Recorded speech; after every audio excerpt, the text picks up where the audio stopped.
السلام علیکم ورحمۃ اللہ وبرکاتہ۔ الحمد للہ الذی رزقنا وأعطانا كل شيء والصلاة والسلام على سيد المرسلين محمد وآلہ وصحبہ اجمعین وبعد۔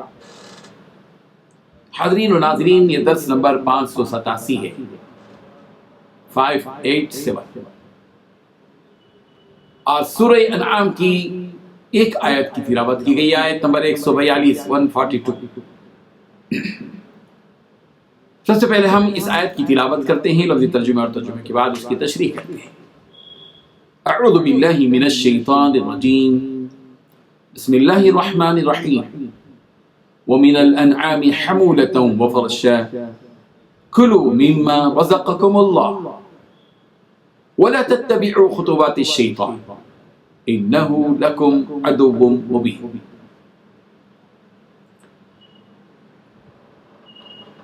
لفظی ترجمہ دیکھیے،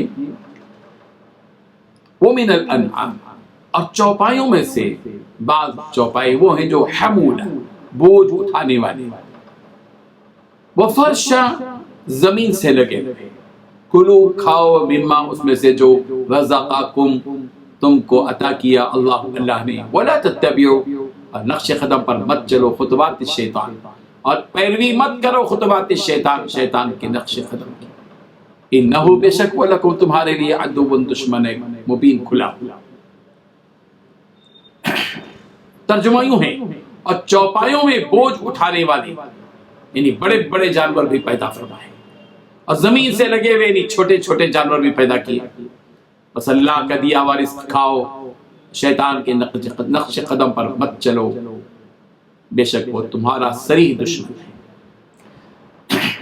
اس آیت میں 4 باتیں بیان کی گئی۔ پہلی بات، اور چوپایوں میں سے اللہ تعالیٰ نے وہ جانور بھی پیدا کیے ہیں جو بوجھ اٹھاتے ہیں، اور وہ جانور بھی پیدا کیے جو زمین سے لگے ہوئے ہوتے ہیں۔ دوسری بات، اللہ تعالیٰ نے جو رزق تمہیں دیا ہے اس میں سے کھاؤ۔ تیسری بات، شیطان کے نقش قدم پر مت چلو۔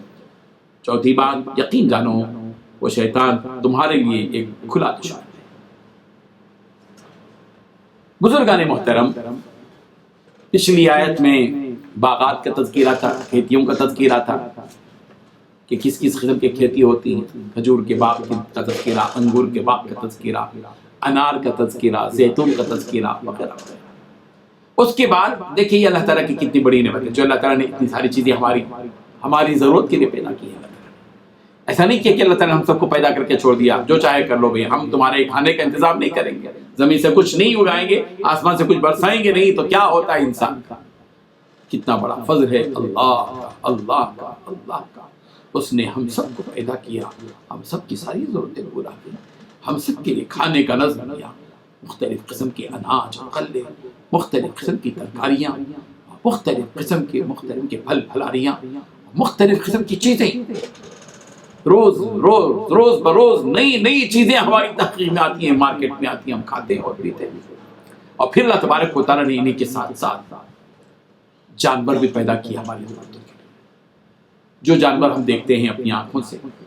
یہ جانور، ان میں سے وہ بعض وہ ہیں جن کے اوپر ہم سواری کرتے ہیں، جن کے اوپر بار برداری کرتے ہیں، جن کے اوپر بوجھ لاد کر ایک جگہ سے دوسری جگہ منتقل کرتے ہیں۔ یہ تو ہمارا اپنا ماڈرن دور آ گیا، جس میں سواریاں یہ ماڈرن دور کی آ گئی ہے، ٹیکنالوجی ترقی کر چکی ہے، ورنہ پچھلے زمانے میں لوگ جو استعمال کرتے تھے، ظاہر بات ہے کہ گدھے کا استعمال ہوتا تھا، خچر کا استعمال ہوتا تھا، گھوڑے کا استعمال ہوتا تھا، اونٹ کا استعمال ہوتا تھا، آج بھی بعض جگہ ہوتا ہے۔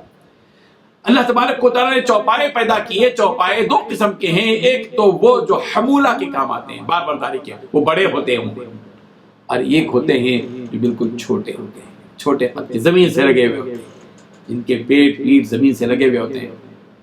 جو بڑے ہوتے ہیں، بیل ہے، گائے ہے، گدھا ہے، گھوڑا ہے، خچر ہے، اونٹ ہے۔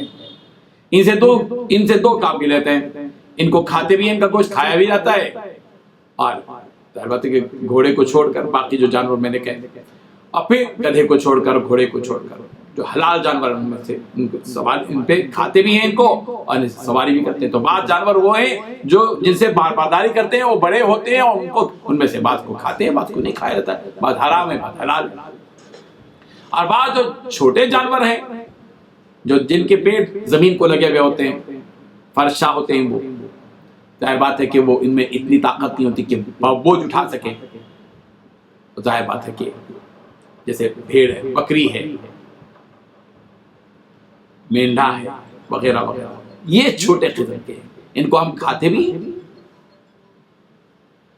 پوٹلا جس کو کہتے ہیں، مینڈا جس کو کہتے ہیں، بکری ہے وغیرہ، بکرا بکری، ان پر سواری تو نہیں ہوتی، لیکن یہ زمین سے لگے ہوئے جانور کمزور ہوتے ہیں دوسروں کے مقابلے میں، اور پھر جو ہے ان میں سے کچھ کھاتے ہیں. اللہ تعالیٰ کی نعمت ہے جو اللہ تعالیٰ نے عطا فرمائی.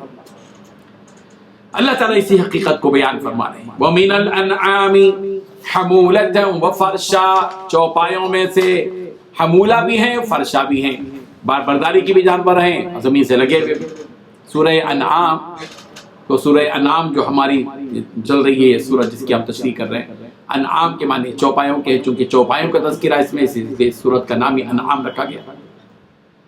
حمولتوں، اس کے بعد اللہ تعالیٰ فرما رہے ہیں کلو مما رزقکم اللہ، جو کچھ اللہ نے تم کو دیا ہے حلال میں سے کھاؤ. بکری دی ہے کھاؤ،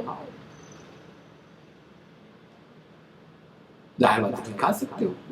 بھینس ہے، بیل ہے، کھاؤ. وَلَا تَتَّبِعُوا خُطُوَاتِ الشَّيْطَانِ، اور یاد رکھو ان چیزوں کے استعمال کرنے میں شیطان کی اتباع مت کرو کہ حرام کھا جاؤ. جو حلال ہے وہی کھاؤ، جو حرام ہے اس سے رک جاؤ.